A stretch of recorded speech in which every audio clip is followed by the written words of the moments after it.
After securing voting rights in the warm South, Martin Luther King Jr. moved to a freezing northern city. In places like Chicago, there were no official laws keeping people apart, but African American families still found themselves forced into neglected, run-down neighborhoods. In 1966, Dr. King joined forces with local leaders to launch the Chicago Freedom Movement, an organized campaign to fix this specific problem. To achieve true equality, the civil rights battle had to expand. They needed to move from fighting unfair voting rules to breaking invisible housing traps. To prove his commitment, Dr. King did something highly unusual in January 1966. He moved his own family into a deserted, crumbling apartment on the city's west side. The family had no heat during the freezing winter. The windows were broken, the multi-story rotting wooden porches were failing, and the yards were filled with trash and debris. Dr. King wanted to show the world that the housing system in northern cities forced Black families into terrible conditions, no matter how famous or hardworking they were. By living there himself, he took the previously ignored, invisible suffering of northern Black families and made it visible to the entire world. Parents, let's take a quick pause here so you can discuss this with your kids.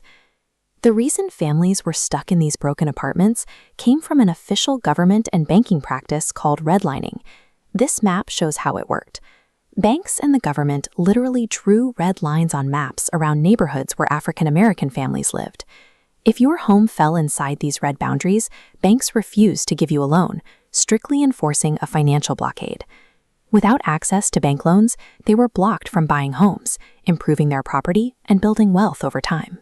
These color-coded maps acted as invisible rules, creating an economic trap that held back an entire group of people. Even if families saved enough money, they faced a second layer to the trap: real estate agents who controlled access to better neighborhoods. To expose this, Dr. King set up an undercover test. He sent African American staff members into real estate offices in the Gage Park neighborhood to ask about buying a house. Routinely, the agents would look at them and lie, saying, "Oh, I'm sorry, we don't have anything listed." Minutes later, the second phase of the test began. Dr. King sent his white staff members into those exact same offices. The reaction was completely different. The agents eagerly opened their books and offered the white buyers plenty of housing options to choose from. This clever test provided concrete, undeniable proof that the housing market was rigged against fairness. Parents, let's take a quick pause here so you can discuss this with your kids. Armed with this proof, Dr. King took direct action. He led thousands of protesters on peaceful marches directly through all-white neighborhoods, like the town of Cicero. The reality of these marches was terrifying. The peaceful protesters were met by angry mobs throwing rocks, bricks, and bottles, and pushed Congress to quickly pass the housing legislation that King and his supporters had fought so hard for. The result was the Fair Housing Act of 1968. This law made it strictly illegal to refuse to sell or rent a house to someone based on their skin color.